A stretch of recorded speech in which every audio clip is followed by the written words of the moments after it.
Hello guys, this is लियो। आज हम फिर से देखने वाले हैं खूनी मंडी के एक और नई वीडियो जिसका टाइटल है ग्वालियर फोर्ट। चलिए शुरू करते हैं।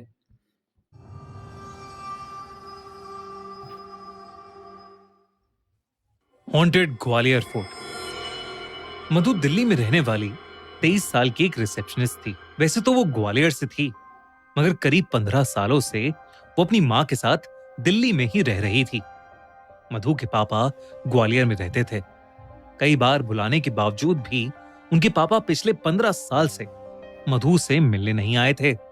मधु की माँ अक्सर 15 साल से मतलब बाप का साया नहीं था सर पे। ग्वालियर जाती थी, लेकिन वो कुछ ना कुछ बहाना करके हमेशा ही मधु को ग्वालियर जाने के लिए मना कर देती थी।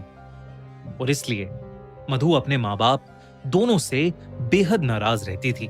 ऐसे ही एक रोज जब मधु की माँ और उसकी बहन ग्वालियर में थे, तो मधु ने अपने होटल से छुट्टी लेकर ग्वालियर जाकर सबको सरप्राइज करने का एक प्लान बनाया। लेकिन जैसे ही मधु अच्छा है लगा है सरप्राइज करने का, मतलब सारी फैमिली एक साथ होगी। ग्वालियर वाले घर पहुंची, उसकी माँ उसे देखकर सुन्न पड़ गई। ऐसा लग रहा था मानो कुछ घोर अनर्थ हो गया हो। मधु की माँ एकदम से बहुत ज्यादा घबरा गई और वो मधु को वापस दिल्ली जाने की भीख मांगने लगी। मधु को ये बहुत अजीब लगा। उसने अपनी माँ से कहा कि वो अपने पापा से मिलने आई है और उनसे मिले बिना वो कहीं नहीं जाएगी। देर रात हो चुकी थी। मधु की माँ ने उसे बहुत समझाया, लेकिन मधु नहीं मानी। उस रात काफी माँ बाप का सुनना चाहिए भाई, ये ऐसा क्या है ये। देर हो चुकी थी, लेकिन उसके पापा अभी तक घर नहीं आए थे, ना ही उनका फोन लग रहा था। मधु की माँ बहुत ज्यादा परेशान हो गई थी और वो अभी भी बार बार मधु से वापस जाने की विनती कर रही थी। अपनी माँ की ऐसी बातें सुनकर मधु का दिल टूट गया था। उसे लगने लगा कि शायद उसके पापा उससे मिलना ही नहीं चाहते, और इसलिए उसने अपनी माँ की बात मान ली और वो घर से रेलवे स्टेशन के लिए निकलने ही वाली थी कि आधी रात को रेलवे स्टेशन को निकल रही है अभी, मतलब पहले तो माँ की बात नहीं सुनी पूरे दिन भर, अभी निकलने की बात कर रही है, क्या है ये। अचानक उसे चक्कर आने लगे और वो घर की चौखट पर बेहोश होकर नीचे गिर गई। उस रात उसे एक सपना आया कि उसके पापा ग्वालियर फोर्ट में भूल भुलैया में फंसे हैं और मधु को ढूंढ रहे हैं, और ढूंढते ढूंढते वो ग्वालियर फोर्ट की छत पर पहुंच गए हैं। तभी उन्हें वहां एक लड़की दिखी जो मधु की तरह दिख रही थी। लेकिन जैसे ही उसके पापा उस तक पहुंचे, उन्होंने देखा कि वो मधु नहीं बल्कि एक भयानक औरत है जिसका आधा सर है ही नहीं। और ये देख आधा सर गायब, ये तो मतलब जहाँ दिखी होगी वहां पे वो। इनकी क्या, अंकल की क्या हालत रहे होंगे ऐसे देख के, मतलब अंकल की तो पूरी रूह कांप गई होगी डायरेक्ट। ही वो ग्वालियर फोर्ट की उस छत से नीचे गिर गए। उनके नीचे गिरते ही मधु की चीख निकली, पापा! और मधु की नींद टूट गई। सुबह हो चुकी थी और उसके घर पर भीड़ इकट्ठा थी। मधु की मां ने उसे बताया कि कल रात मधु के पापा ने ग्वालियर फोर्ट की छत से कूदकर अपनी जान दे दी। जब ये बात मधु ने सुनी तो उसका दिल पूरी तरह चकनाचूर हो गया। भाई मतलब मधु को मतलब ये हुआ था क्या कि लाइव टेलीकास्ट आ रहा था क्या नींद में ऐसा। सब लोगों के जाने के बाद वो तुरंत अपनी माँ को साइड में ले गई और अपने सपने के बारे में बताने लगी। और तब उसकी माँ ने मधु को कुछ ऐसा बताया जिसे सुनकर मधु की रूह कांप गई। दरअसल 15 साल पहले जब मधु छोटी सी थी, तब उसके पेरेंट्स उसे ग्वालियर फोर्ट घुमाने लेकर गए थे। उस दिन फोर्ट में बहुत भीड़ थी, जिसकी वजह से छोटी सी मधु अपने पेरेंट्स से अलग हो गई थी। वो मान सिंह महल के सबसे नीचे वाले फ्लोर में फंस गई थी।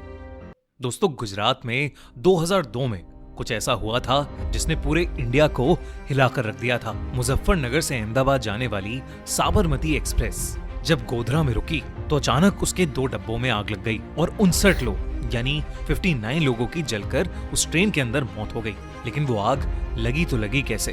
क्या है गोधरा कांड का सच? जानने के लिए देखिए हमारी नई क्राइम स्टोरी गोधरा कांड, सिर्फ हमारे crime channel the crime show by खूनी मंडे पर। लिंक डिस्क्रिप्शन और पिन कमेंट में। जो ये भी देखेंगे बाद में, अगले वीडियो में यही देखेंगे। अंडरग्राउंड था, वो उस ग्वालियर फोर्ट की एक ऐसी जगह थी जहां अक्सर कम ही लोग जाते थे। उस जगह को रात में अक्सर बंद कर दिया जाता है क्योंकि लोग कहते हैं कि ग्वालियर फोर्ट की उस जगह में रात को मुगलों और अंग्रेजों के जरिए मारे और सताए गए राजा रानियों की आत्माएं भटकती हैं। इन्हीं सब बातों से मधु के पेरेंट्स का डर बढ़ता जा रहा था, लेकिन फिर भी उन्होंने गार्ड्स को बताया कि उनकी बेटी मधु अंदर रह गई है। वो सब मिलकर मधु को ढूंढने लगे। तभी अंदर बैठी मधु को अचानक से गाने की आवाज आने लगी। वो उठकर उस आवाज की तरफ गई। बुलबुलैया जैसे लग रहा है ये, आमी जी तुम हो। देखते ही देखते मधु को अपने आगे चल रही एक परछाई नजर आई। मधु ने उसे आवाज लगाई तो वो परछाई हवा में कहीं गायब हो गई। तभी मधु को ऐसा लगा कि जैसे उसके पीछे कोई खड़ा है। वो पलटी तो उसने देखा कि सफेद लहंगे में एक औरत उसके सामने खड़ी है। उस औरत का भयानक चेहरा देख नन्ही सी मधु की चीख निकल गई। उसका आधा चेहरा था ही नहीं और उसके हाथों और पैरों में कीड़े चल रहे थे। ये देखकर ऐसा कैसा भूत है भाई ये, देख के मुझे तो अलग ही फील हो रहा है। मधु बहुत ज्यादा डर गई और भागकर किसी कमरे में घुस गई। उसने दरवाजा अंदर से लॉक कर लिया और जोरों से रोने लगी। तभी उसे दीवार खुरचने की आवाज आई और उसने देखा कि वही औरत उस कमरे के एक कोने में बैठी दीवार पे कुछ मंत्र लिख रही है। उसके हाथ में सफेद रंग का पाउडर है। मधु उसे देखकर वहीं जम गई। तभी उस औरत ने अपना चेहरा धीरे से पलटा और मधु की तरफ रेंगती हुई आने लगी। उसने मधु की आंखों में झांका और उसके माथे पर वो व्हाइट पाउडर लगा दिया। मधु को तभी चक्कर आने लगे और वो वहीं बेहोश हो गई। अगली सुबह मधु का बेहोश शरीर अपने आप उसी पॉइंट से मिला जहां से उसके पापा ने छलांग लगाई थी। इसके बाद मधु उठी ही नहीं।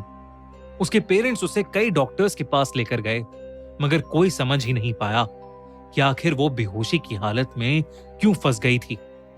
उसकी सांसें तो चल रही थीं, कोमा में चली गई होगी शायद। लेकिन वो अपनी आंखें खोल ही नहीं पा रही थी। ऐसा लग रहा था कि जैसे वो कोमा में चली गई हो। तब मधु की मां एक पंडित को बुला के लाई, जिन्होंने मधु को देखते ही बता दिया कि मधु को महल की एक मरी हुई रानी की दासी का श्राप लग गया है, जिसकी आत्मा वहां अपने मौत का बदला लेने के लिए भटक रही है। उन्होंने बताया कि मधु के अंदर एक शैतान वास करने लगा है और वो धीरे धीरे मधु की जान ले लेगा। मधु के पापा उसे बहुत प्यार करते थे और वो कुछ भी करके अपनी बेटी को बचाना चाहते थे। उन्होंने उस पंडित से कोई ना कोई हल निकालने की विनती की। उन्होंने कहा कि मधु के अंदर की शैतानी आत्मा के प्रभाव से बचने के लिए किसी को मधु के बदले अपनी बलि देनी होगी, जिसमें उस रिस्पेक्ट, चाचा के लिए रिस्पेक्ट, मतलब चाचा ने अपनी, शायद मुझे तो वही लग रहा है देखते। इंसान को उस आत्मा की गुलामी करनी होगी, जिसमें शायद उनकी जान भी चली जाए। मधु के पापा ने कहा कि वो जिंदगी भर उस आत्मा की गुलामी करेंगे, लेकिन मधु को कुछ नहीं होने देंगे।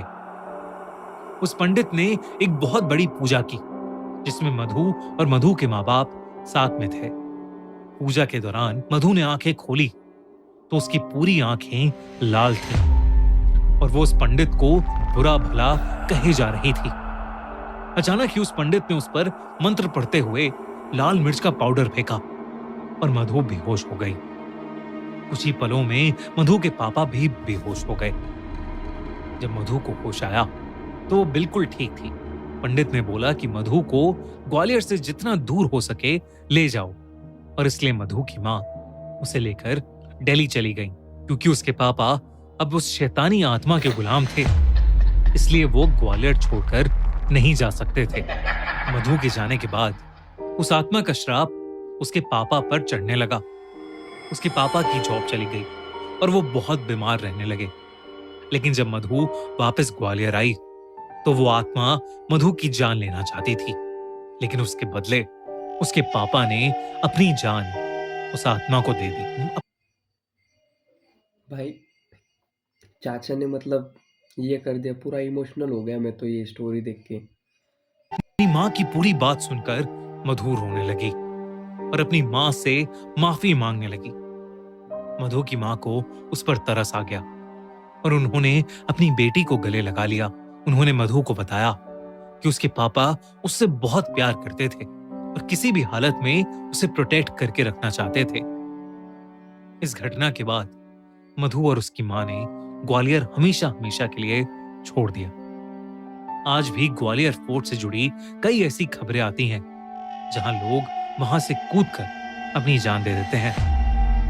आपको क्या लगता है, क्या ग्वालियर फोर्ट सच में हॉन्टेड है या ये सब सिर्फ एक अफवाह है? भाई मैं तो नहीं जाऊँगा ग्वालियर फोर्ट देखने को, मेरा मन था पर अब नहीं जाऊँगा। तो यही थी कहानी। और वीडियो को लाइक कर देना, चैनल को सब्सक्राइब कर देना। और वीडियो का पूरा क्रेडिट खूनी मंडे को जाता है क्योंकि उनकी वीडियो है, हम तो बस रिएक्ट कर रहे हैं। चलिए अगले वीडियो में मिलते हैं, बाय बाय।